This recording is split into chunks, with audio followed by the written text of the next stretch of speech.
related to the issue of verification. So we have not.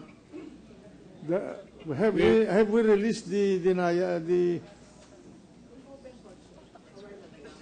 It was already decided in open court a while ago. In view of that development, Your Honor, we will not touch on the question verification, Your Honor. We will present them on other aspects of the case, Your Honor. Your Honor, please, we are referring to Congressman Mandanas and Congressman Remulla, Your Honor, together with Congressman Rufus Rodriguez, Your Honor. Now, this afternoon, so you are going to use them as witnesses for other matters. Correct, Your Honor. All right. Correct. Yes, we will grant the subpoena. No, we have an opposition to that. We filed an opposition, Mr. President, today. Just a minute. Just point one of by clarification. one. That's the pleasure of the gentleman. Point of clarification, Mr. President. I thought we had a ruling before that members of a co-equal branch of government or for members of a co-equal branch of government will not issue subpoena. In the same manner that we ruled that we will not issue a subpoena against members of the Supreme Court. Now we have...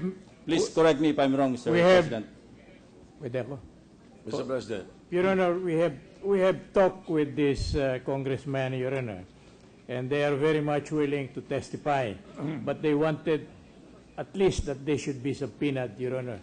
That is the, Mr. President, may that I... is the request, Your Honor. Mr. President. Just one by one, please.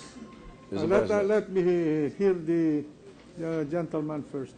Proceed. We are through, Your Honor. We stated... what's the pressure of the majority for I would like to concur with Senator Lacson, Mr. President, just to remind the court that we did have an agreement to that effect. Now, if the defense would like to present them as witnesses, they can present themselves voluntarily, and we will have no problem with it. But for us to issue a subpoena, we will be violating our own rule. How about an invitation, Your Honor?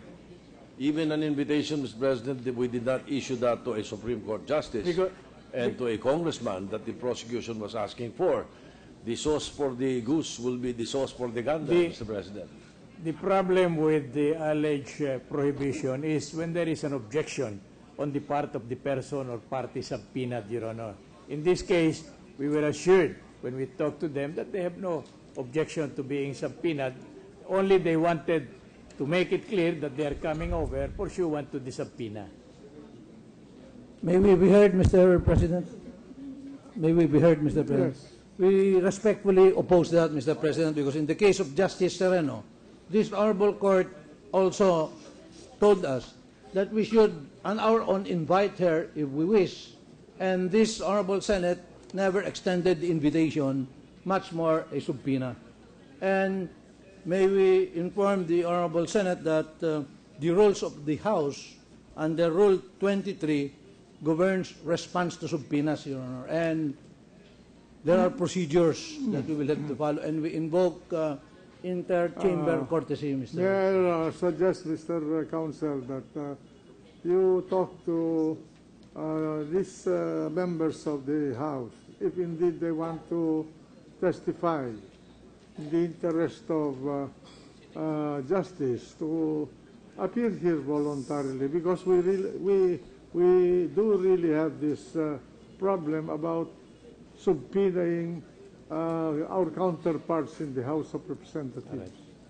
Will this position of the Honorable Impeachment Court, Your Honor, be equally applicable to adverse parties, Your Honor?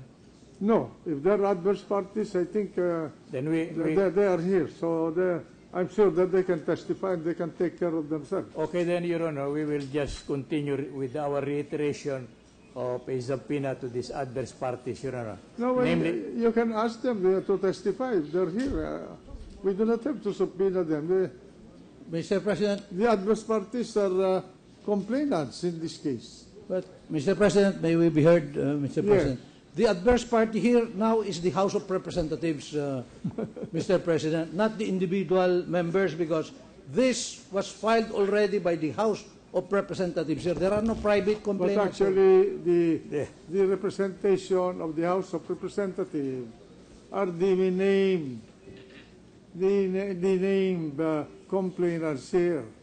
And I think in the interest of justice, why can you not take the witnesses stand? They will ask you, did you prepare this complaint? In the same manner, Mr. President, because what if they will call all 188 We will not, parties, Your Honor. That's far-fetched. and They're not adverse parties, they're just filers. so who are the adverse parties here, Mr. President? Just the ones named? The identified members of, I cannot subpoena et al, you know. I can subpoena only the named complainants here. In the matter of the impeachment of Renato C. Corona as Chief Justice of the Supreme Court, Representative Neil Topas, Emilio Abaya, Lorenzo Artañada III, Reynaldo V. Umali, Arlene J. Bagao, complainants. Mr. President, Mr. President, it says here, Mr. President, other complainants comprising at least 1/3 of the total members. They already made a statement in the record that they will not call the et al. Am I correct in this? Yes, Your Honor. We have Alright. definitely named them and positively identified them. Mr. President, Yes. considering the nature of the issue, may we request that this matter be discussed in caucus? All right. Yeah. All right.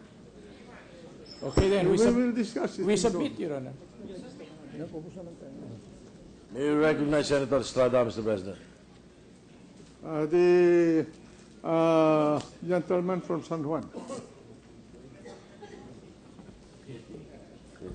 Maraming salamat, Ginoong Pangulo. Habang ako po'y nakikinig sa mga debate ng ating mga magaling na abogado dito,